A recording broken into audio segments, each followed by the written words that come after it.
Hello friends, स्वागत है आपका हमारे यूट्यूब चैनल दी अंकित राठी में। जैसा कि आपको पता ही है कि 21 जनवरी 2024 में आपका सीटेट का एग्ज़ाम होने वाला है। तो आपके सीटेट के एग्ज़ाम को नज़र में रखते हुए हमने आपके लिए यूट्यूब पर फ्री क्लासेस चलाई हुई हैं। तो अभी हमारा सीडीपी का सब्जेक्ट चल रहा है, जिसकी ऑलरेडी हम 3 क्लासेस यूट्यूब पर अपलोड कर चुके हैं, जिसमें आपका ग्रोथ एंड डेवलपमेंट यानी कि वृद्धि तथा विकास और उसकी 2 क्लासेस, और उसके बाद कल हमने अपलोड की थी आपकी बुद्धि यानी इंटेलिजेंस की क्लास। और फ्रेंड्स, आज हम करने जा रहे हैं चैप्टर आपका अधिगम यानी कि लर्निंग। तो फ्रेंड्स, आपके आज के चैप्टर अधिगम की क्लास को शुरू करने से पहले आप सभी से एक रिक्वेस्ट है, जो लोग चैनल पर नए हैं या जिन्होंने अभी तक चैनल को सब्सक्राइब नहीं किया है, वो प्लीज़ चैनल को सब्सक्राइब कर लीजिए, बेल आइकन को दबा दीजिए, ताकि आगे आने वाली हमारी सभी इन्फॉर्मेटिव वीडियोस की नोटिफिकेशन सबसे पहले आपको मिले। तो चलिए शुरू करते हैं आज की क्लास। और आज का हमारा टॉपिक है अधिगम यानी कि लर्निंग, या फिर हम कह सकते हैं सीखना। तो सीखने के बारे में आज हम सीखने जा रहे हैं। ठीक, चलिए देख लेते हैं क्या दिया गया है। फ्रेंड्स, अधिगम जो होता है, क्या होता है? अधिगम जन्म से लेकर मृत्यु तक चलने वाली प्रक्रिया है। मतलब ये कि जब बच्चा पैदा हो जाता है, उसका जन्म होता है, उसके जन्म से लेकर जब तक उसकी मृत्यु होती है, तब तक कोई भी व्यक्ति कुछ ना कुछ सीखता ही रहता है। ठीक है, तो यह एक कैसी प्रक्रिया है? नहीं, यह एक निरंतर प्रक्रिया है, निरंतर चलने वाली प्रक्रिया है। ठीक, प्रत्येक व्यक्ति परिस्थितियों से सीखता है और अपने व्यवहार में परिवर्तन करता है। फ्रेंड्स, जब हम कोई चीज़ सीखते हैं तो ऑब्वियसली हमारे व्यवहार में परिवर्तन हो जाता है। जब तक हमें कोई चीज़ नहीं आएगी तब हमारा व्यवहार कुछ और होगा, और जब हमें वो चीज़ आ जाएगी तब हमारा व्यवहार ऑब्वियसली चेंज हो जाता है। ठीक है, यही सीखना है। इसलिए हम कह सकते हैं परिस्थिति के अनुसार अपने व्यवहार में परिवर्तन लाना ही सीखना है। ठीक है, आज कोई काम कैसे करना है हमें नहीं पता, लेकिन जब हम उसको सीख लेंगे तो उसमें हमारा उस काम को करने के लिए हमारा जो है क्या हो जाएंगे? हम हो जाएंगे चेंज। फिर पहले जब हमको वो काम नहीं आता है तो हम उसको कैसे करेंगे, हमको पता ही नहीं है। लेकिन जब हम उसको सीख लेते हैं तो हम इजीली उसकी शुरुआत करेंगे स्टेप बाय स्टेप, और हम उसको बिल्कुल एंड तक करते हैं। तो इससे क्या पता चलता है कि व्यवहार में परिवर्तन करना, ठीक है, परिस्थिति के अनुसार व्यवहार में परिवर्तन करना या परिवर्तन लाना ही सीखना यानी कि अधिगम लर्निंग कहलाता है। ठीक है, इसके बारे में कुछ इम्पोर्टेंट पॉइंट्स हैं, आइए देख लेते हैं एक एक करके। हाँ, सीखना अनुकूलन एडेप्टेशन की प्रक्रिया है। अनुकूलन का मतलब होता है फ्रेंड्स, अपने आप को वातावरण में ढाल लेना। मान लीजिए कि आपको आपके एग्ज़ाम का ये एग्जाम्पल ले लेते हैं, आपको एग्ज़ाम देना है सीटेट का, ठीक है, और आपको कुछ भी नहीं आता है, तो आप क्या करेंगे?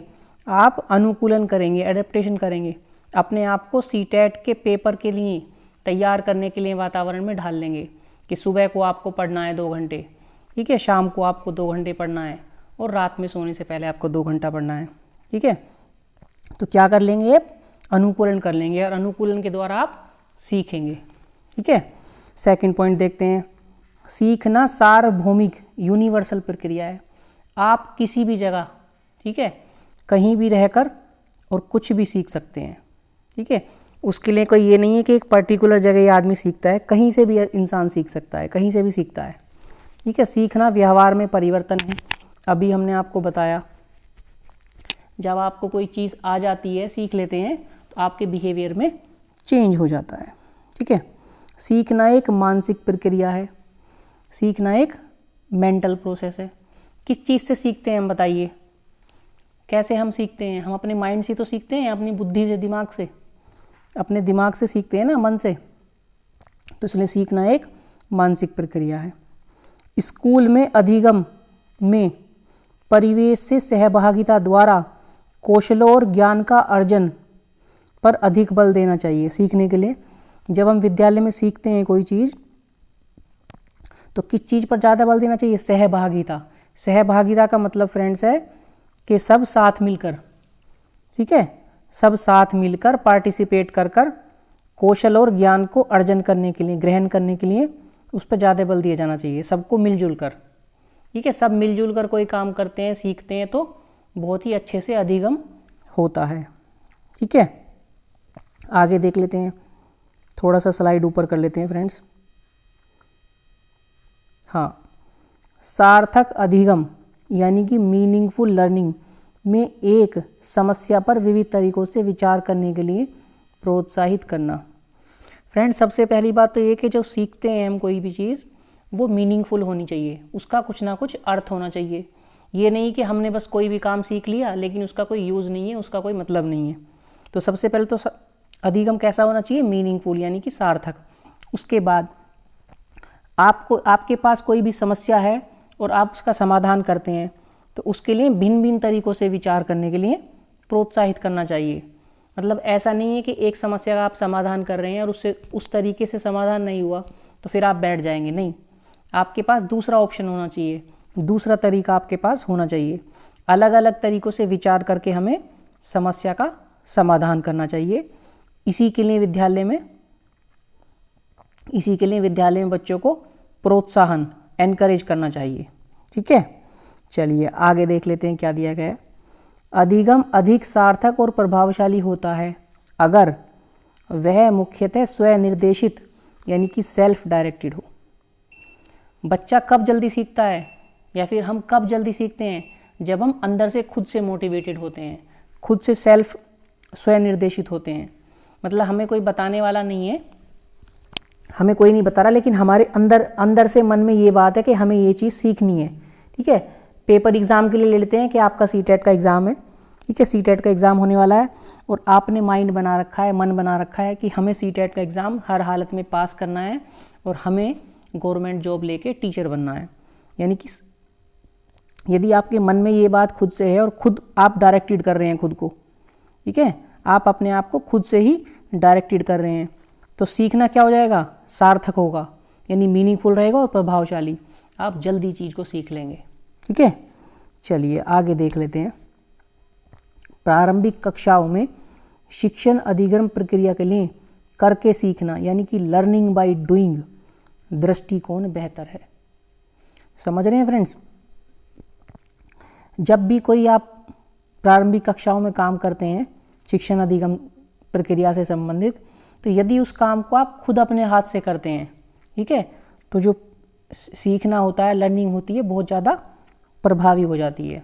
सपोज़ कीजिए कि टीचर ने आपको बताया कि आपको फूल का, जो फ्लावर का पौधा लगाना है बगीचे में, ठीक है, आपको केवल बता दिया, उससे जल्दी सीख लेंगे, या फिर आपको करके दिखाया कि इस तरह से पहले हमें गड्ढा खोदना है, ठीक है, उसमें खाद मिलानी है मिट्टी में, फिर पौधा लगाना है, फिर मिट्टी को दबाना है और फिर उसमें पानी डालना है। तो मतलब करके, कोई जब कहने का मतलब है करके जब हम कोई चीज़ सीखते हैं तो अधिगम क्या होता है? अधिगम होता है प्रभावी और जल्दी सीख जाते हैं। ठीक है, चलिए अधिगम के लिए विद्यालय के सामाजिक अवसरों में भागीदारी महत्वपूर्ण है। बिल्कुल सही बात है। जैसे विद्यालय में आपके कोई भी प्रोग्राम होता है, कोई कंपटीशन होगा, एनुअल डे फंक्शन होगा, एनुअल स्पोर्ट्स होगा, कोई भी कुछ भी होगा, तो उसमें जो जितने भी ये ओकेशन होते हैं उसमें भागीदारी होनी चाहिए, मतलब उसमें पार्टिसिपेट करना चाहिए बच्चों को। ठीक है, उससे क्या होगा? उससे अधिगम जो है और स्थायी होगा और अधिगम जल्दी हो जाएगा और ज़्यादा अधिगम होगा, अधिगम की मात्रा भी ज़्यादा होगी। बच्चा ज़्यादा चीज़ें सीखेगा, जल्दी सीख जाएगा। ठीक है, और बच्चे का इंटरेस्ट क्रिएट होगा। ठीक है, चलिए अधिगम मुख्य रूप से एक सामाजिक क्रिया है। सीखना एक तरह की सामाजिक क्रिया है। जब हम सीखते हैं तो सीखने का क्या मतलब है? हम बहुत सारी बातों के बारे में हमें पता चलता है जो हमारी सोसाइटी से यानी कि समाज से रिलेटेड होती हैं। ठीक है, जैसे हमें किस तरह से समाज में रहना चाहिए, किस तरह से बड़ों के साथ बात करनी चाहिए, ठीक है, कैसा हमारा व्यवहार होना चाहिए, ये सब चीज़ें मुख्य रूप से सामाजिक क्रिया हैं। तो हम कह सकते हैं अधिगम एक सीखना एक सामाजिक क्रिया है। ठीक है, आगे देख लेते हैं, थोड़ा सा ऊपर ले लेते हैं स्लाइड को। प्रभावी अधिगम के लिए शिक्षार्थी का सक्रिय भागीदारी, शिक्षार्थी की सक्रिय भागीदारी की आवश्यकता होती है। बिल्कुल सही बात है फ्रेंड्स। टीचर क्लास में पढ़ा रहा है और आप जो है अपने कॉपी में या फिर अपने कोई पेंसिल बॉक्स के साथ किसी चीज़ के साथ गेम खेल रहे हैं, ठीक है, या फिर आपस में आप बात कर रहे हैं, तो वो क्या होगी, वो सक्रिय भागीदारी नहीं है। आप किसी और काम में लगे हैं, टीचर आपको पढ़ा रहा है, तो पढ़ाते समय या अधिगम करते समय, सीखते समय सीखने वाले की सक्रिय भागीदारी होनी चाहिए, बिल्कुल एक्टिव पार्टिसिपेशन होना चाहिए। ऐसा यदि होता है तो अधिगम क्या होगा, अधिगम प्रभावी होगा। ठीक है, जल्दी सीख जाएगा बच्चा। सार्थक अधिगम मीनिंगफुल लर्निंग में विश्लेषण, समालोचनात्मक सोच तथा समस्या समाधान यानी कि analysis, critical thinking and problem solving की प्रक्रियाएं शामिल हैं। बिल्कुल सही बात है। एक मीनिंगफुल लर्निंग जो होती है, सार्थक सीखना यानी कि अच्छे से सीखने में प्रॉब्लम सॉल्विंग होगी। जब आप कोई चीज़ सीखते हैं तो समस्या तो आपके सामने आती हैं, ये समस्या नहीं आएंगी, ऑब्वियसली समस्याएं आती हैं। तो समस्या का समाधान होता है, प्रॉब्लम सॉल्विंग की जो प्रक्रिया है वो आपके सीखने में शामिल होती है। इसी प्रकार से समस्या का समाधान करना, ठीक है, समस्या का समाधान करना ठीक है। समालोचनात्मक सोच यानी कि आपकी क्रिटिकल थिंकिंग होनी चाहिए। किसी चीज़ को हमें किस तरह से सीखना है उसके बारे में आपकी थिंकिंग होनी चाहिए, ठीक है, उसके बारे में आपकी जो थिंकिंग है वो क्रिटिकल होनी चाहिए कि हम किसी भी चीज़ को किस तरह से सीख सकते हैं। आप उसके बारे में थोड़ा सोचना चाहिए, आपको थिंकिंग करनी चाहिए माइंड में, और इसी तरह से एनालिसिस करना चाहिए, उसका विश्लेषण करना चाहिए कि जो हम चीज़ सीखने जा रहे हैं, सीखना चाहते हैं, क्या वो ठीक है, उसके बारे में एनालिसिस करना चाहिए। ठीक है, चलिए आगे आपका टॉपिक है अधिगम के वक्र, इसी से रिलेटेड है, यानी कि कर्व्स ऑफ लर्निंग। फ्रेंड्स, अधिगम के जो वक्र होते हैं, 4 तरह के वक्र होते हैं। एक एक करके हम चारों के बारे में पढ़ेंगे। ठीक है, पहले देख लेते हैं इसके बारे में क्या बताया गया है। जब अधिगम की मात्रा, प्रभाव, क्षमता आदि को किसी माध्यम ग्राफ, आरेख आदि से एक्सेट्रा से प्रदर्शित किया जाता है तो वह अधिगम वक्र कहलाता है। इसमें अधिगम की न्यूनता या अधिकता या शून्य स्थिति व्यक्त की जाती है। कहने का मतलब ये है कि जब हम कोई चीज़ सीखते हैं फ्रेंड्स, और सीखने वाली चीज़ को हम किसी माध्यम से या किसी ग्राफ के द्वारा, किसी आरेख के या किसी टेबल के द्वारा जब हम दर्शाते हैं तो उस दर्शाने वाली चीज़ को अधिगम वक्र यानी कि कर्व्स ऑफ लर्निंग कहा जाता है। और अधिगम कैसी होती है, इसमें अधिगम को कैसा दिखाते हैं, ये तो अधिगम को न्यूनता दिखाते हैं अधिगम की, अधिकता दिखाते हैं या फिर शून्यता दिखाते हैं, शून्य स्थिति, मतलब कुछ भी, शून्य स्थिति का मतलब है अधिगम हुआ ही नहीं है, आपने कुछ भी नहीं सीखा। ठीक है, ग्राफ के माध्यम से दिखाते हैं। तो 4 तरह के अधिगम वक्र होते हैं, एक एक करके हम चारों के बारे में पढ़ते हैं। आइए चलिए, अधिगम वक्र के 4 प्रकार होते हैं। ठीक है, पहला होता है सरल रेखीय वक्र यानी कि स्ट्रेट लाइन कर्व। इसमें सीखने की गति एक समान होती है। अब फ्रेंड्स, इसका क्या मतलब है, एक समान गति का मतलब है आपने 1 घंटा पढ़ाई की, आपने 1 चैप्टर पढ़ लिया, ठीक है, आपने 2 घंटे पढ़ाई की, आपने 2 चैप्टर आपने सीख लिए। ठीक है, कहने का मतलब यह है कि बिल्कुल स्ट्रेट लाइन की तरह आप, मतलब ना तो कम और ना ज़्यादा, आप जितनी पढ़ाई कर रहे हैं उतना ही आप सीख रहे हैं। ठीक है, जितनी आप पढ़ाई कर रहे हैं उतना ही आप सीख रहे हैं। तो इसका वक्र कैसा होता है, सरल रेखीय। पिक्चर फ्रेंड्स हम लगा नहीं पाए PDF में, लेकिन हम आपको बताएंगे प्रॉपर। सरल रेखीय वक्र इस तरह का होता है। ठीक है, यहाँ हम लिख देंगे अधिगम, अधिगम, ठीक है। और ये इस तरह से अधिगम, और इस तरफ क्या हो जाएगा, ये हो जाएगा आपका सीखने की गति, स्पीड। ये लाइन हो जाएगी आपकी सीखने की गति और ये हो जाएगा आपका अधिगम की लाइन, और ये हो जाएगी आपकी सरल रेखा का वक्र, ठीक है।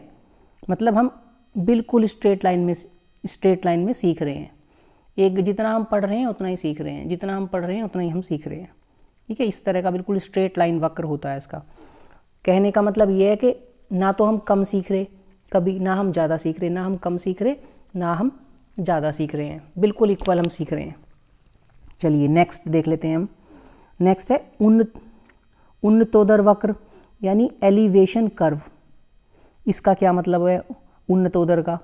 इसमें सीखने की गति शुरू में तेज होती है और उच्चतम बिंदु पर पहुंचने के बाद सीखने की गति धीमी होना शुरू हो जाती है। मतलब हम जब सीखना शुरू करते हैं तो स्टार्टिंग में तेज सीखना शुरू करते हैं, जल्दी जल्दी सीखते हैं, और बाद में हमारे सीखने की गति मंदी हो जाती है, तो इसे बोलते हैं उन्नतोदर वक्र। अब इसकी इमेज कैसी बनेगी फ्रेंड्स, दिखा देते हैं आपको। बिल्कुल सेम हमने वक्र बना दिया उसी तरह से, ठीक है।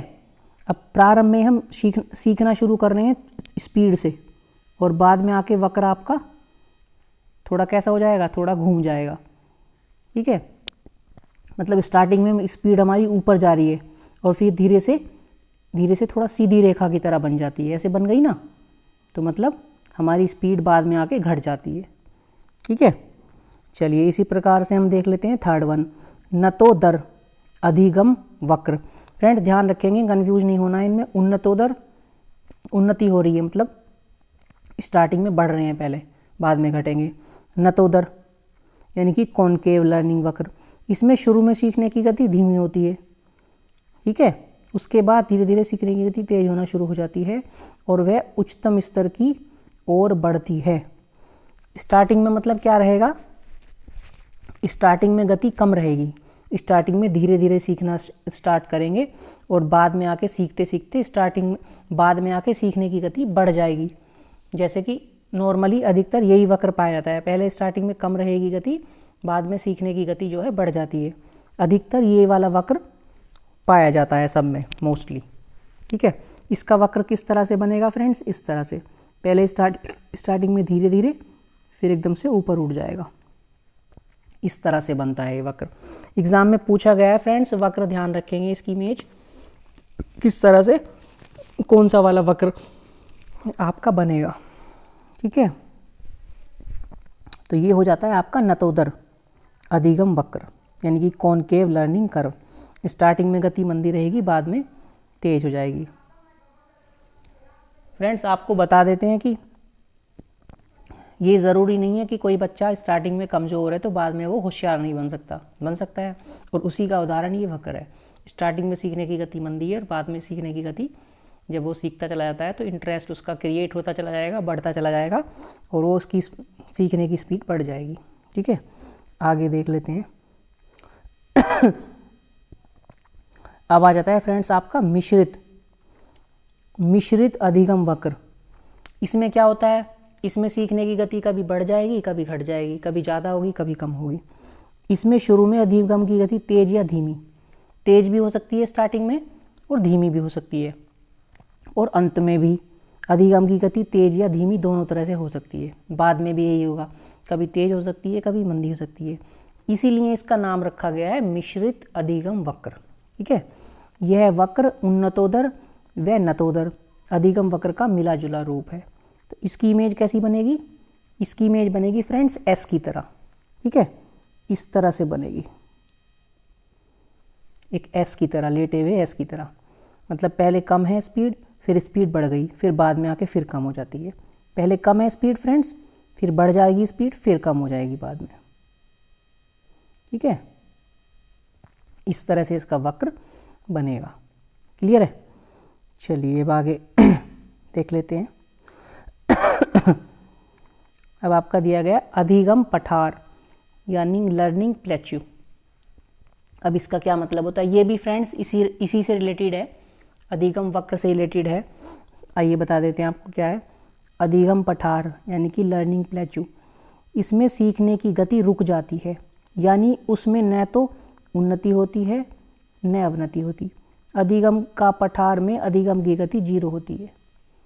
मतलब कुछ भी सीख ही नहीं रहा, ना तो कुछ सीख रहा है, ठीक है, और ना ही उसका कुछ हास हो रहा है, ना ही वो कुछ भूल रहा है, ठीक है, बिल्कुल जीरो स्थिति हो जाती है। कुछ सीख भी नहीं रहा है और कुछ भूल भी नहीं रहा है।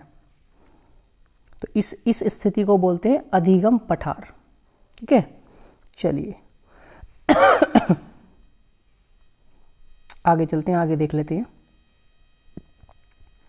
अब आ जाते हैं फ्रेंड्स आपके शिक्षण के स्तर, लेवल्स ऑफ टीचिंग। अब ये क्या होते हैं?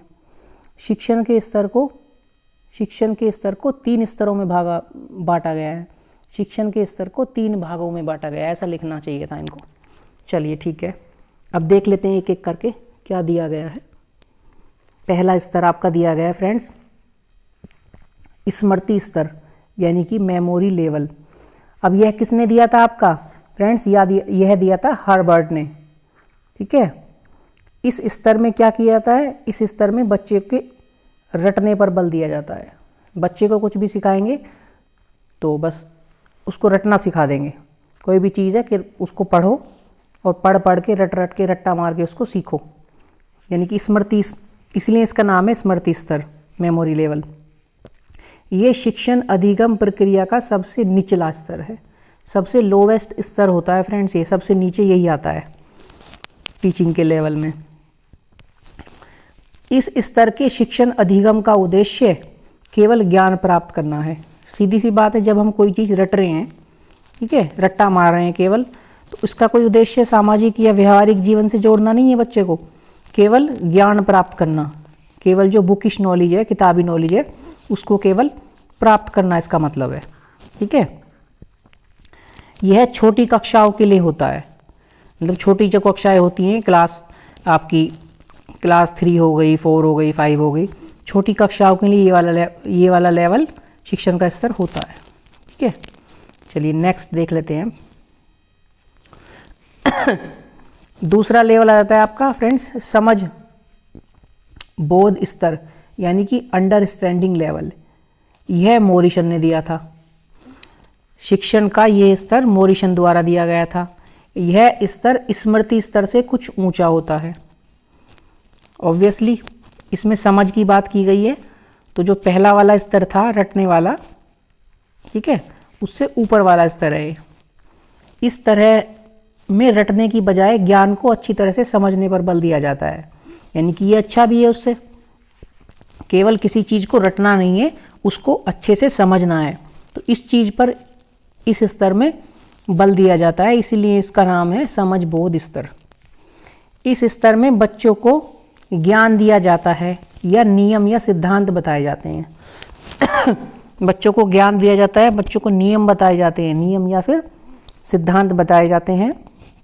वो इस तरह से प्रदान किए जाते हैं ताकि बच्चा उनका व्यावहारिक प्रयोग भी कर सके, मतलब उनको यूज़ भी कर सके। उन नियमों को, नियम या सिद्धांत जो भी उसको बताए गए हैं, उनका वो व्यावहारिक यूज़ भी कर सके, अपने जीवन में व्यावहारिक यूज़ भी कर सके। इस तरह से बच्चों को ज्ञान दिया जाता है।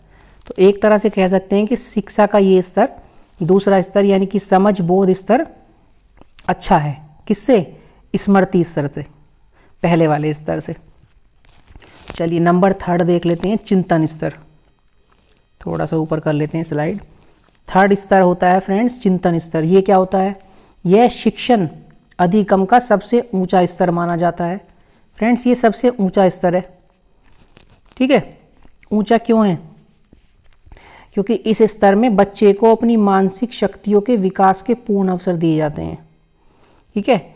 बच्चा होता है जो उसकी मेंटल कैपेबिलिटी होती है, मानसिक शक्ति होती है, उसका विकास करने के लिए उसे अवसर दिए जाते हैं पूरे, ठीक है। जैसे किसी बच्चे को कोई चीज़ सिखाई जा रही है तो उसको चांस भी दिया जाएगा, उसको उस चीज़ को सीखने के लिए उसको चांस दिया जाता है, ठीक है। उसको अवसर प्रदान किया जाता है, जिससे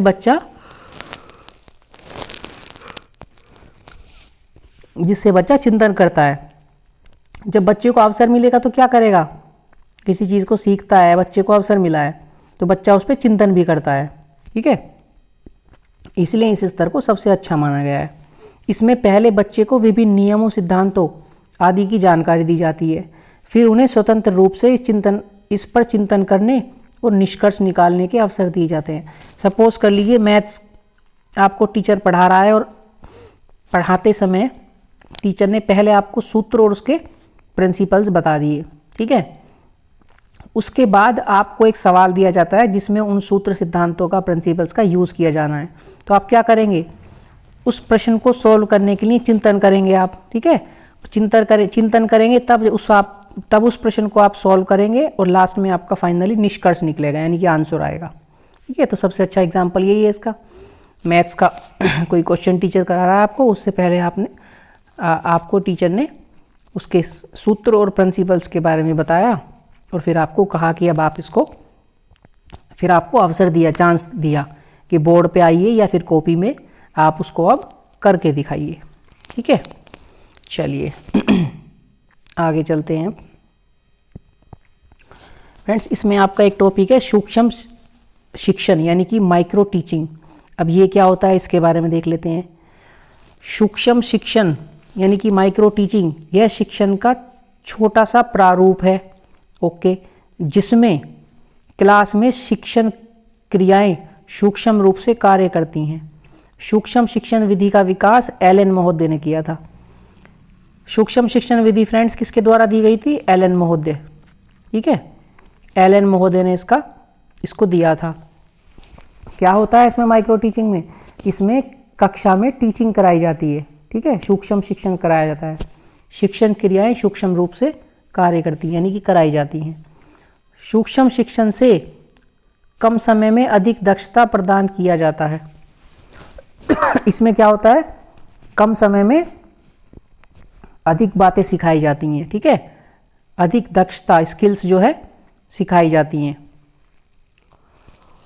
सूक्ष्म शिक्षण में शिक्षकों के कौशल का विकास किया जाता है। जो पढ़ाते हैं शिक्षक, उनकी स्किल्स को डेवलप किया जाता है, जैसे शामपट कौशल, ठीक है, पुनर्बलन कौशल, प्रश्न प्रवाह कौशल। शामपट कौशल का मतलब है ब्लैक बोर्ड जो होता है आपका, ब्लैक बोर्ड पे पढ़ाने से रिलेटेड जितनी भी स्किल्स होती हैं वो सब टीचर को, शिक्षक को सिखाई जाती हैं। ठीक है, पुनर्बलन कैसे दिया जाता है, ठीक है, बच्चे को पुनर्बलन कैसे देना, ये चीज़ें सिखाई जाती हैं। प्रश्न प्रवाह कौशल, प्रश्न को किस तरह से बच्चों को बताना है ताकि वे उसका हल ईजिली कर सकें, उसके बारे में ईजिली सीख सकें, ये सब चीज़ें सूक्ष्म शिक्षण में सिखाई जाती हैं। ठीक है, चलिए आगे देख लेते हैं। इसकी प्रक्रिया क्या है फ्रेंड्स? सूक्ष्म शिक्षण की क्या प्रक्रिया है देख लेते हैं। पाठ योजना निर्माण। पहले टीचर पाठ योजना का निर्माण करेगा। सबसे पहले पाठ योजना बनाई जाती है टीचर के द्वारा। ठीक है, उसकी पूरी प्लानिंग की जाती है। उसके बाद क्या होता है? कक्षा शिक्षण। फिर कक्षा शिक्षण होता है, यानी कि पाठ योजना बनाने के बाद टीचर क्लास में आकर पढ़ाएगा। ठीक है, शिक्षण करवाने के लिए 6 मिनट का समय रिजर्व होता है। माइक्रो टीचिंग में क्या होता है फ्रेंड्स? 6 मिनट का समय दिया जाता है, उसमें ही आपको पढ़ाना होता है। तो पहले टीचर क्या करेगा? प्लानिंग कर लेगा, पाठ योजना तैयार कर लेगा, फिर क्लास में आके शिक्षण करेगा 6 मिनट तक के लिए। उसके बाद प्रतिपुष्टि यानी कि फीडबैक देने के लिए भी 6 मिनट का समय दिया जाता है। ठीक है, फिर पुनः पाठ योजना, इसमें 12 मिनट, फिर से पाठ योजना बनाई जाती है, तो उसके लिए 12 मिनट का समय दिया जाता है। ठीक है, 12 मिनट का समय दिया जाता है। उसके बाद फिर से दोबारा क्या? फिर से शिक्षण कार्य कराया जाता है। तो शिक्षण कार्य जो कराया जाता है उसके लिए फिर से 6 मिनट का समय दिया जाता है। ठीक है, आगे देख लेते हैं। तो इस प्रकार शिक्षण करने के बाद फिर लास्ट में फिर से दोबारा से फीडबैक होता है, उसके लिए भी 6 मिनट का समय दिया जाता है। तो इस प्रकार सूक्ष्म शिक्षण में के लिए कुल 36 मिनट, ये क्वेश्चन भी पूछा जाता है कितना समय दिया जाता है। सूक्ष्म शिक्षण के लिए कुल 36 मिनट का समय मिलता है। ठीक है, चलिए फ्रेंड्स ये माइक्रो टीचिंग साइकिल है, ठीक है। ये किस तरह से वर्क करती है, पहले टीचिंग होगी, ठीक है, फिर आपका फीडबैक होगा जैसे हमने बताया आपको, उसके बाद क्या होगा, रीप्लान होगा, फिर से पाठ योजना होगी, ठीक है, फिर से रीटीचिंग, फिर से शिक्षण कार्य होगा और फिर से आपका फीडबैक होगा। और सबके लिए कितना कितना टाइम दिया जाएगा, आपके शिक्षण कार्य के लिए 6 मिनट का समय, ठीक है, फीडबैक के लिए आपके 6 मिनट का समय दिया जाएगा। इस तरह से कुल मिला के 36 मिनट का समय दिया जाता है, ठीक है। अभी हमने आपको दिखाया था, दिखा देते हैं फिर से किस तरह से है ये। सबसे पहले पाठ योजना तैयार कर लेगा टीचर, उसके बाद सबसे पहले 6 मिनट का समय दिया जाता है टीचिंग करने के लिए, फीडबैक के लिए फिर 6 मिनट का समय दिया जाता है, ठीक है, 6 मिनट का समय दिया जाएगा। दोबारा पाठ योजना के लिए 12 मिनट का समय दिया जाता है, 6 दूनी 12 और 12 24 हो गए, फिर से 6 मिनट के लिए शिक्षण किया जाता है और फिर लास्ट में फिर 6 मिनट के लिए फीडबैक। तो सब में मोस्टली 6 मिनट का समय दिया जाता है, लेकिन जो पुनः पाठ योजना तैयार की जाती है उसके लिए 12 मिनट का समय दिया जाता है। तो टोटल 36 मिनट का समय माइक्रो टीचिंग के लिए मिलता है, ठीक है। चलिए आगे देख लेते हैं। अधिगम स्थानांतरण, ट्रांसफ़र ऑफ लर्निंग। फ्रेंड्स इसका क्या मतलब है, जब हम कोई चीज़ सीखते हैं तो उसका कहीं ना कहीं यूज़ तो हम करेंगे ही ना, ये कोई यूज़ ही नहीं होगा तो क्या फ़ायदा हमारे सीखने का। तो यही इसमें दिया गया अधिगम का स्थानांतरण, यानी कि ट्रांसफ़र ऑफ लर्निंग। आइए देख लेते हैं। जब कोई एक सीखा हुआ कौशल काम दूसरे सीखने के कौशल या काम को प्रभावित करता है तो उसे सीखने का स्थानांतरण कहते हैं। जैसे ट्रक चलाने में सीखा गया कौशल कार चलाने की प्रक्रिया को प्रभावित करता है। मान लीजिए आपने ट्रक चलाना सीख लिया और फिर आपको कार चलाने के लिए दी जाती है, तो क्या करेंगे, आप कार को इजीली चला लेंगे क्योंकि आपने पहले ट्रक चलाना सीख लिया है। तो क्या हुआ, हमारे जो ट्रक चलाने में जो हमारे अधिगम हुआ था उसका ट्रांसफ़र गाड़ी चलाने की प्रक्रिया में हो गया।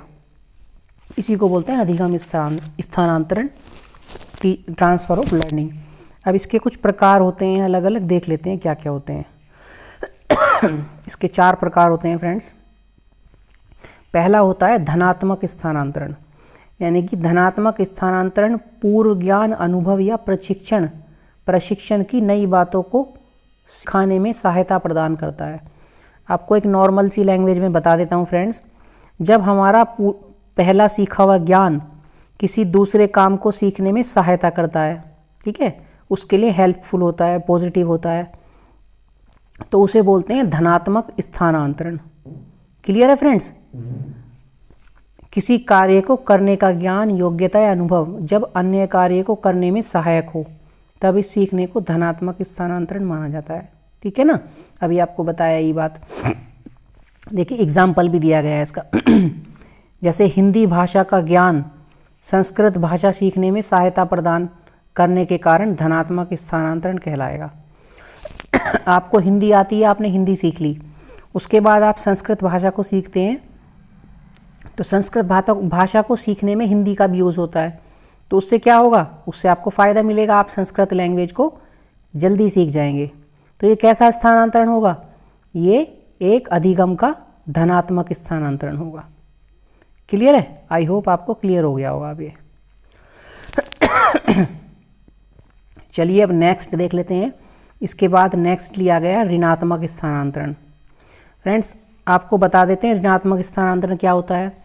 जब पहला ज्ञान आपका, पहले आपने कोई चीज़ सीखी है, ठीक है, और वो किसी दूसरे काम को सीखने की जगह और बाधा उत्पन्न करता है उसमें तो इस तरह के स्थानांतरण को ऋणात्मक अधिगम स्थानांतरण कहते हैं। आइए पढ़ लेते हैं। किसी कार्य को करने का ज्ञान, योग्यता या अनुभव जब दूसरे कार्य को करने में घातक हो, मतलब नुकसानदायक हो, तब इसे सीखने का ऋणात्मक स्थानांतरण कहा जाता है। सीखने का ऋणात्मक स्थानांतरण कहा जाता है। जैसे उदाहरण दिया गया है, तेज चलने का अभ्यास दिल की बीमारी की स्थिति में चिकित्सक की सलाह के बावजूद धीमा चलने में बाधक होता है, अतः इसे ऋणात्मक स्थानांतरण कहा जाएगा।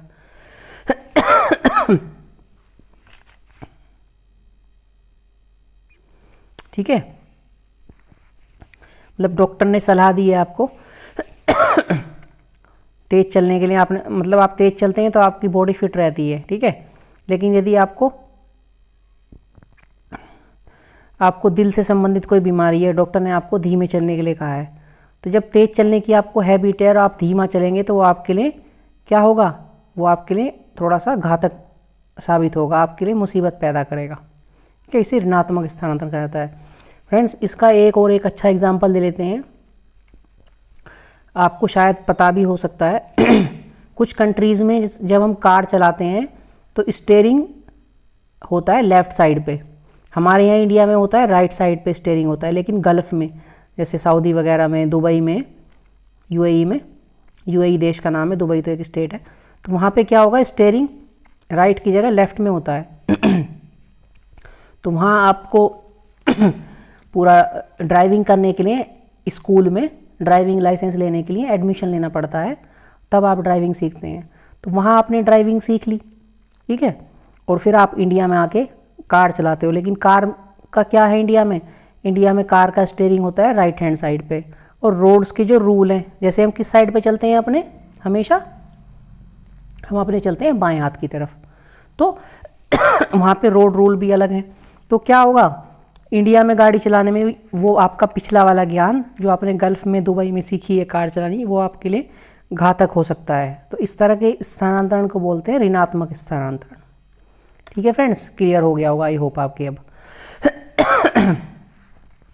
फ्रेंड्स, क्लास यदि पसंद आ रही है आपको, सेशन पसंद आ रहा है, कंटेंट आपको पसंद आ रहा है, तो सेशन को एक बार लाइक कर दीजिए और अपने दोस्तों के साथ भी शेयर कर दीजिए। और अभी तक किसी ने चैनल को सब्सक्राइब नहीं किया है तो प्लीज़ चैनल को सब्सक्राइब कर लीजिए।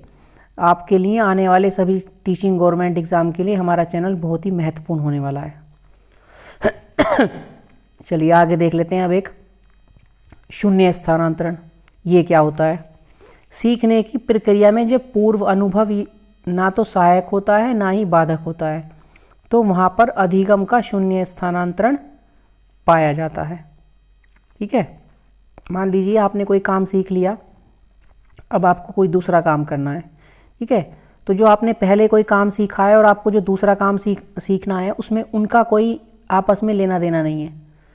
तो पहला वाला ज्ञान आपको ना तो बाधा उत्पन्न करेगा और ना ही आपके लिए कोई वो हेल्प करेगा। तो इस तरह के स्थानांतरण को अधिगम का शून्य स्थानांतरण कहते हैं, या फिर ये कह सकते हैं आप कह सकते हैं कि कोई भी अधिगम का स्थानांतरण हुआ ही नहीं है। इसलिए इसका नाम है शून्य स्थानांतरण। ठीक है, क्लियर है।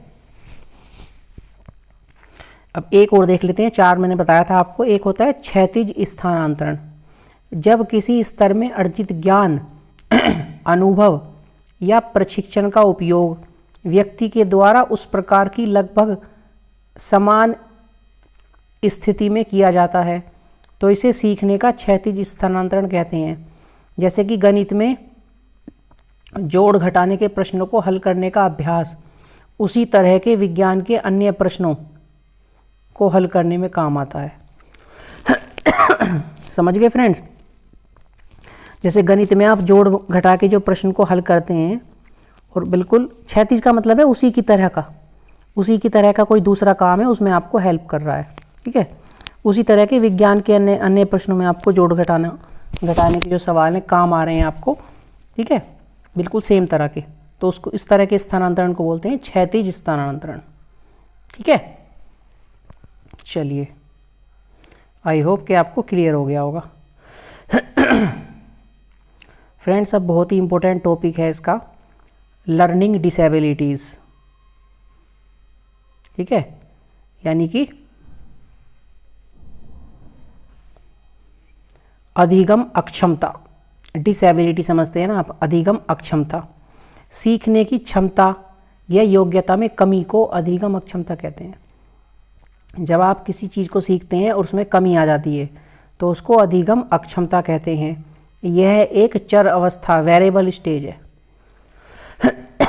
ठीक है, अब कौन कौन सी होती हैं, लर्निंग डिसेबिलिटीज़, ये यहाँ से क्वेश्चन पूछा जाता है फ्रेंड्स अक्सर सीटेट में, हर सीटेट के उसमें क्वेश्चन आपको आएगा यहाँ से। तो कौन कौन सी होती है पढ़ लेते हैं सबके बारे में। फ्रेंड्स सबसे पहली होती है डिसलेक्सिया। डिसलेक्सिया कौन सी डिसेबिलिटी होती है? यह होती है पढ़ने से संबंधित कठिनाई। जब आप कोई बुक या कोई चीज़ पढ़ रहे हैं तो आपको पढ़ने में दिक्कत होती है, तो इस तरह की डिसेबिलिटी को बोलते हैं डिसलेक्सिया। ठीक है आपको याद कर लेनी है। सेकंड नंबर पे आ जाता है डिसग्राफिया। ग्राफ, फ्रेंड्स ग्राफ ऐसे बनाते हैं ना, ग्राफ बनाते हैं कोई मैथ्स का, कैसे बनाते हैं? लिख के। तो आप इसी चीज़ से याद रखेंगे, ग्राफ हम लिख के बनाते हैं, तो लिखने से संबंधित कठिनाई। ठीक है, डिसग्राफिया मतलब लिखने से संबंधित कठिनाई, ग्राफ हम लिख के बनाएंगे। इसी चीज़ से आपको याद कर लेंगे कि डिसग्राफिया का मतलब है लिखने से संबंधित कठिनाई। ठीक है, और नंबर 1 पे जो लिखा है फ्रेंड्स डिसलेक्सिया, उसकी भी आपको ट्रिक बता देता हूँ मैं। देखो ये लिखा है डिसलेक्सिया, लैक्स। आपने लक्स साबुन से नहाते हैं, आप लक्स कैसे लिखते हैं? LUX, लक्स, लुक्स ऐसे लिखते हैं ना, लेकिन इसमें लिखा है लैक्स, LEX लिखा है इसमें। ठीक है LEX लिखा है, तो आपको इसमें पढ़ने में थोड़ी सी कठिनाई हो रही होगी ना। लक्स यहाँ तो लिखा है LUX और यहाँ लिखा है LEX, लैक्स लिखा है। तो इस तरह से थोड़ा सा ट्रिक से ध्यान रख लेंगे कि जहाँ भी लैक्स की बात आएगी, लक्स साबुन का थोड़ा ध्यान कर लेंगे, पढ़ने से संबंधित कठिनाई हो जाएगी। अब थर्ड नंबर पे आ जाते हैं डिसकैलकुलिया। फ्रेंड्स इसके तो नाम से ही पता चल रहा है, कैलकुलिया किसे बोलते हैं। इसमें आप देख लेंगे कैलकुलिया यानी कि कैलकुलेटर, और कैलकुलेटर का यूज़ किससे संबंधित है? मैथ से संबंधित। बस तो फिर गणितीय गणना से संबंधित समस्या हो गया आपका काम, अब आप इसको भूलेंगे नहीं। डिसकैलकुलिया को किससे संबंधित है डिसेबिलिटी? गणितीय गणना से संबंधित समस्या। ठीक है, ये अधिगम डिसेबिलिटी है डिसकैलकुलिया, जो गणितीय गणना से संबंधित समस्या से रिलेटेड होती है। अब आ जाता है डिस्मोर्फिया। इसको कैसे याद रखेंगे? इसका मतलब होता है फ्रेंड्स भ्रम वाली स्थिति। इसको ऐसे याद कर लेंगे, आपने सपोज कीजिए मोर देख लिया, ठीक है, और दूसरा आपने देख लिया, फिर आपने बत्तख देख ली, यानी कि डक आपने देख ली। एक सेकंड, आपने मोर देख लिया और आपने बत्तख देख ली, लेकिन आप इनको पहचान नहीं पा रहे हैं। आप मोर को बत्तख समझ रहे हैं, बत्तख को मोर समझ रहे हैं। ठीक है, मतलब आपको क्या हो गया है? भ्रम हो गया है। शेप और साइज से संबंधित आपको भ्रम हो गया है, आपको अंदाज़ा नहीं हो पा रहा कि कौन है ये, मोर है कि बत्तख है। तो भ्रम वाली स्थिति, डिस्मोर्फिया मतलब भ्रम वाली स्थिति। मोर से आप याद रख लेंगे। आगे चलते हैं। डिस्फेसिया, बोलने से संबंधित विकार। ठीक है, बोलने से संबंधित विकार। आप ऐसा समझ लीजिए, फेसिया लिखा है ना, डिस्फेसिया, PHASIA, फेसिया। फंस गए आप। ठीक है, फंस गए आप, कुछ बोल रहे हैं, बोलते बोलते आप फंस गए। आप बोलते बोलते जो है फंस गए, आप बोल नहीं पा रहे, तो बोलने से संबंधित विकार हो जाएगा।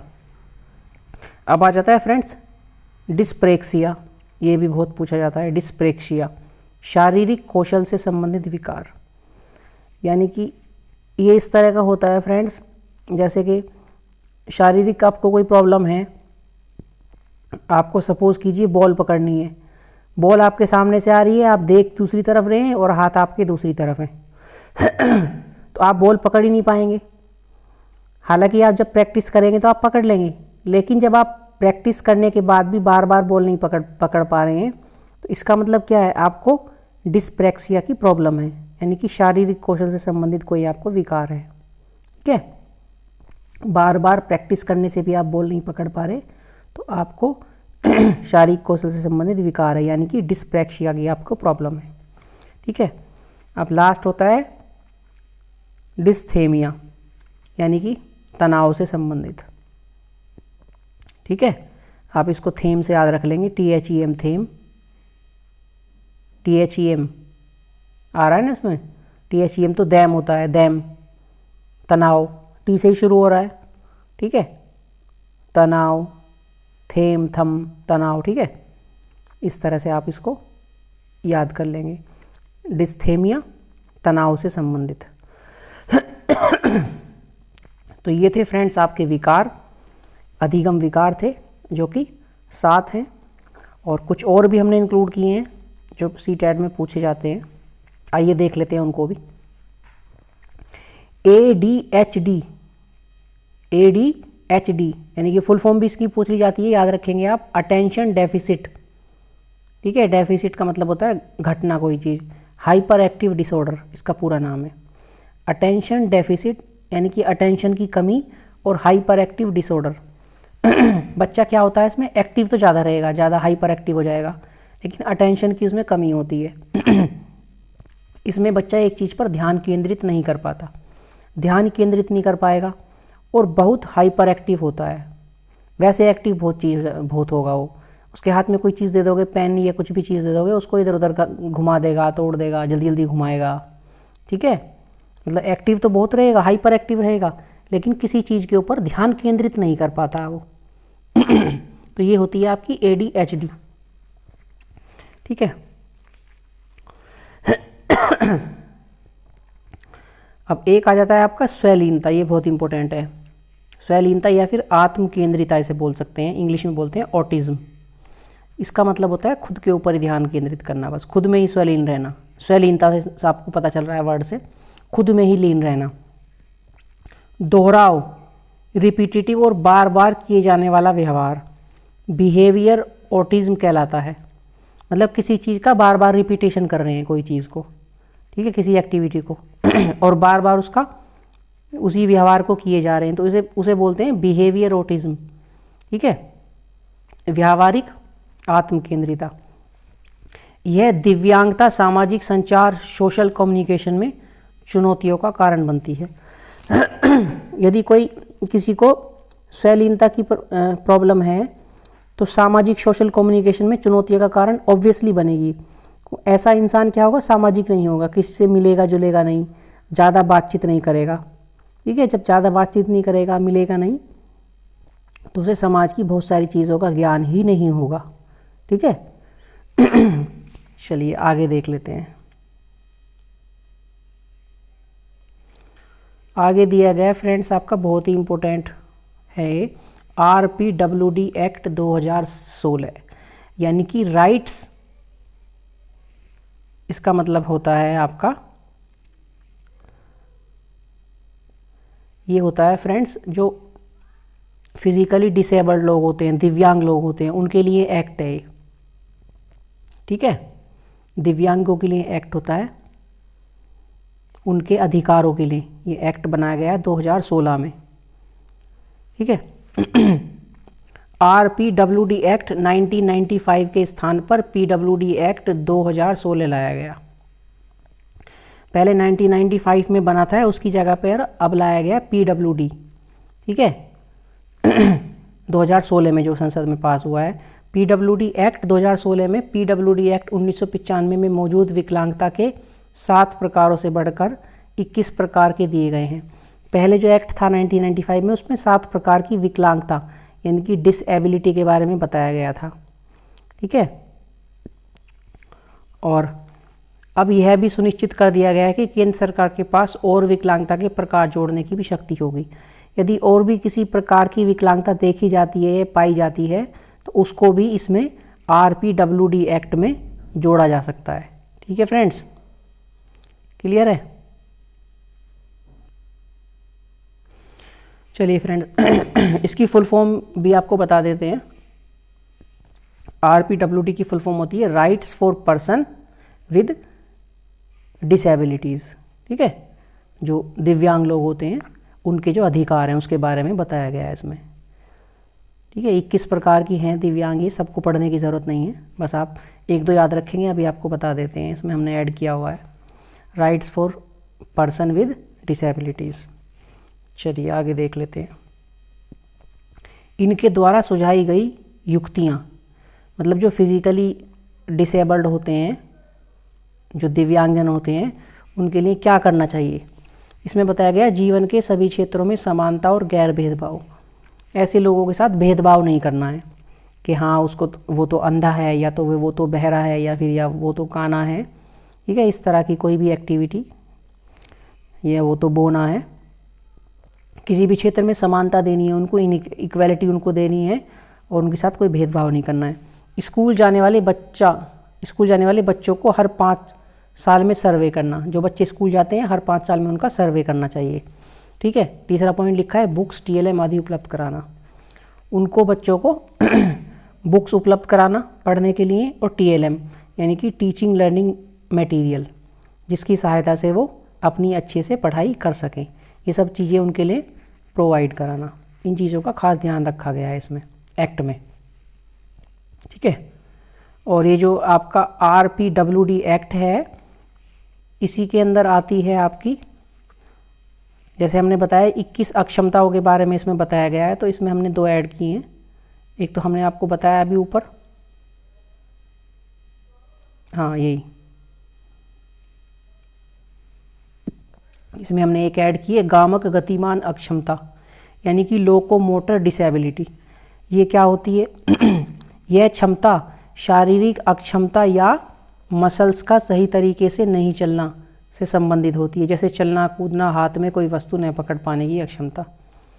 गामक या गतिमान अक्षमता ये पूछी जाती है फ्रेंड्स सीटेट में यानी कि लोकोमोटर डिसेबिलिटी। इसमें क्या करता है इंसान, किसी चीज़ को हाथ, मसल्स इतने वीक होते हैं कि हाथ से किसी चीज़ को पकड़ नहीं पाता है, ठीक है, या फिर चलने में दिक्कत होती है, कूदने में प्रॉब्लम होती है, हाथ में कोई वस्तु न पकड़ पाने की, मतलब मसल्स इतनी वो होती हैं, समझ लीजिए इतनी वीक होती हैं कि हाथ से ग्लास भी नहीं पकड़ पाएगा पानी का।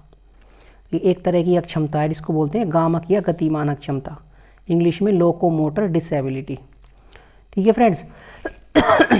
तो ये थी आपकी थ्योरी अधिगम के लिए, और अभी हमने इस थ्योरी से रिलेटेड ही आपके लिए कुछ क्वेश्चन बहुत ही ईजी हैं जो प्रीवियस ईयर एग्जाम में पूछे गए हैं, इंक्लूड किए हैं। आइए देखते हैं कितने क्वेश्चन हैं और किस तरह से उनको आपको करना है, लगाना है, ठीक है।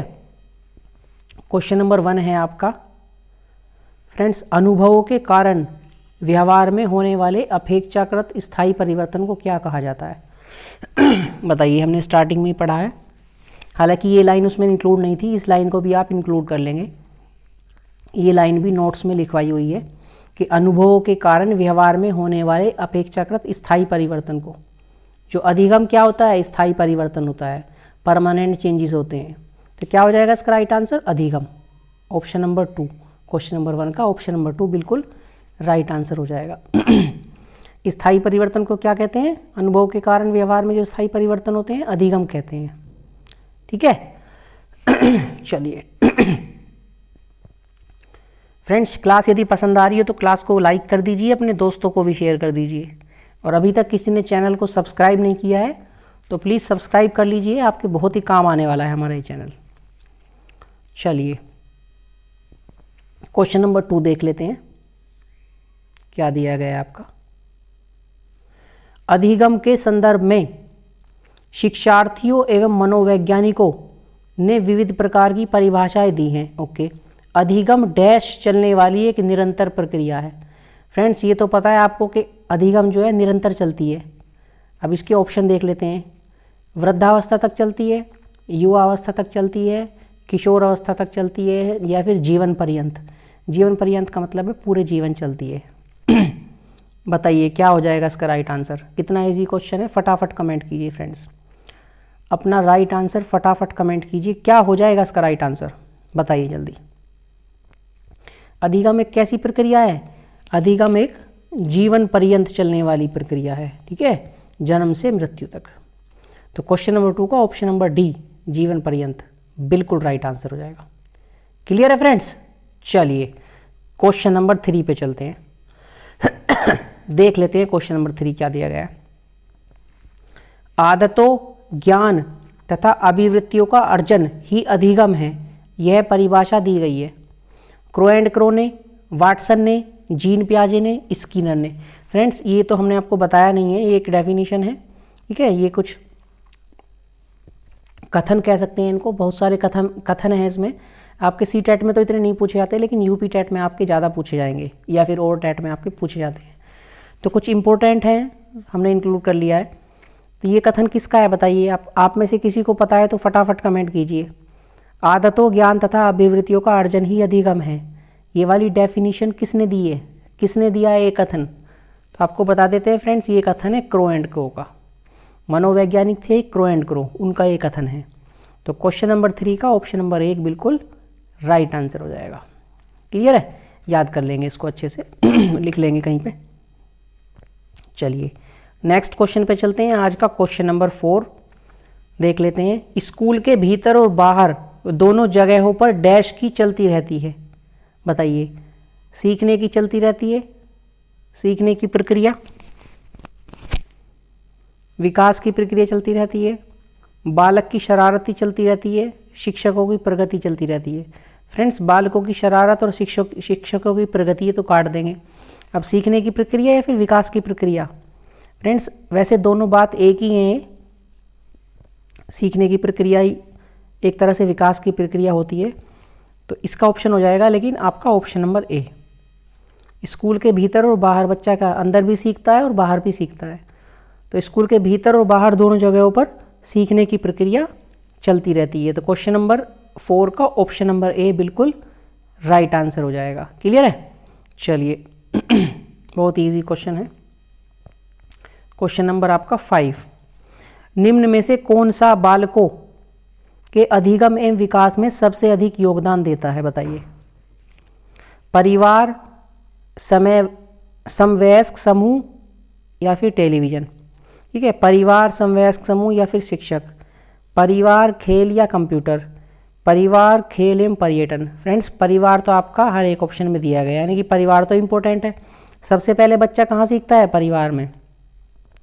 उसके बाद कहाँ सीखता है? विद्यालय में, यानी कि टीचर सिखाता है। तो टीचर किस वाले ऑप्शन में? आपको एक ही ऑप्शन में आपको टीचर दिखाई देगा। ठीक है, तो क्वेश्चन नंबर 5 का ऑप्शन नंबर 2, परिवार, समवयस्क समूह और शिक्षक, यानी कि ऑप्शन नंबर 2 क्वेश्चन नंबर 5 का बिल्कुल राइट आंसर हो जाएगा। क्लियर है फ्रेंड्स? समवयस्क समूह होता है क्या? इसमें कौन होते हैं? इसमें होते हैं मित्र। ठीक है, समवयस्क समूह मित्र होंगे। ठीक है, और कौन होते हैं? बड़े बुजुर्ग होते हैं। कौन होते हैं? मित्रों के अलावा बड़े बुजुर्ग होते हैं, समवयस्क। ठीक, उनसे भी हमें सीखने को मिलता है। क्लियर है? चलिए, आई थिंक आज की क्लास का लास्ट क्वेश्चन है 6। हाँ 6, ये लास्ट क्वेश्चन है आज की क्लास का, इसे भी देख लेते हैं। क्वेश्चन नंबर 6 आपका दिया गया है, शिक्षण अधिगम प्रक्रिया में व्यक्तिगत रूप से ध्यान देना महत्वपूर्ण है क्योंकि? जो अधिगम कराया जाता है, शिक्षण अधिगम, उसमें व्यक्तिगत रूप से ध्यान देना चाहिए। क्यों महत्वपूर्ण है ऐसा? पहला पॉइंट, विद्यार्थी हमेशा समूह में ही बेहतर सीखते हैं। फ्रेंड्स, ये वाली बात तो गलत है। जब बच्चों को समूह में सिखाया जाता है तभी बेहतर सीखते हैं, अकेला बच्चा सीखेगा तब नहीं सीखेगा, ऐसा नहीं है। शिक्षक प्रशिक्षण कार्यक्रमों में ऐसा ही बताता है, बताने वाली तो कोई बात ही नहीं है। ये भी ऑप्शन इसका काट देंगे। पेडागोजी का क्वेश्चन है फ्रेंड्स, ये आपको पता है पेडागोजी बहुत इंपॉर्टेंट रोल प्ले करती है पूरे आपके एग्ज़ाम में। सीटेट के 150 नंबर का एग्ज़ाम रहेगा, जिसमें कि 75 नंबर आपके पेडागोजी के रहते हैं। वो सभी सब्जेक्ट से पूछी जाती है, यानी कि 50% आपकी पेडागोजी आएगी। और पेडागोजी के क्वेश्चन आपको आपकी समझ बेस्ड होते हैं, समझ पे आधारित। ठीक है, चलिए नंबर 3 पे क्या दिया गया? ऐसे प्रत्येक विद्यार्थी को अनुशासित करने के लिए शिक्षक को बेहतर अवसर मिलते हैं। मतलब व्यक्तिगत रूप से किसी बच्चे पर शिक्षक यदि ध्यान देगा तो उससे विद्यार्थियों को अनुशासित करने के लिए शिक्षक को अवसर मिलेगा, ऐसी तो कोई बात नहीं है फ्रेंड्स। अब ऑप्शन नंबर 4 देख लेते हैं, बच्चों की विकास दर भिन्न भिन्न होती है और वह विभिन्न तरीकों से सीखते हैं। ये बिल्कुल राइट आंसर हो जाएगा। फ्रेंड्स, आपको बुद्धि के चैप्टर में बताया गया था कि हर बच्चे की बुद्धि अलग अलग होती है। जब बुद्धि अलग अलग होती है, ठीक है, तो विकास दर भी उनकी अलग अलग होती है। सबका विकास एक समान थोड़ा ना होता है, किसका विकास जल्दी होता है, किसी का विकास स्लो होता है। ठीक है, इसलिए टीचर को व्यक्तिगत रूप से हर बच्चे पर ध्यान देना चाहिए। व्यक्तिगत रूप से ध्यान देना महत्वपूर्ण होता है, क्योंकि हर बच्चे की विकास की जो दर होती है भिन्न भिन्न होती है। तो क्वेश्चन नंबर 6 का ऑप्शन नंबर 4 बिल्कुल राइट आंसर हो जाएगा फ्रेंड्स। क्वेश्चन नंबर 6 का ऑप्शन नंबर 4। तो फ्रेंड्स ये था आज का सेशन और उम्मीद करते हैं आज की क्लास आपको पसंद आई होगी। और क्लास आपको पसंद आई है तो क्लास को लाइक कर दीजिए, अपने दोस्तों के साथ शेयर कर दीजिए। और फ्रेंड्स क्लास के लास्ट में आप कमेंट नहीं करते हैं, आप अपना फीडबैक के लिए कमेंट ज़रूर करें, ठीक है। क्लास के अंदर कोई कमी है, कंटेंट में कोई कमी है या फिर वॉइस में कुछ कमी है या समझाने में कोई भी पॉजिटिव नेगेटिव कुछ भी है, आप कमेंट ज़रूर किया करें, ठीक है। तो मिलते हैं कल एक नई क्लास में और एक नए टॉपिक के साथ। तब तक आप लोग अपना ध्यान रखिए, ठीक है। स्वस्थ रहिए, मस्त रहिए। Bye bye, take care, thank you.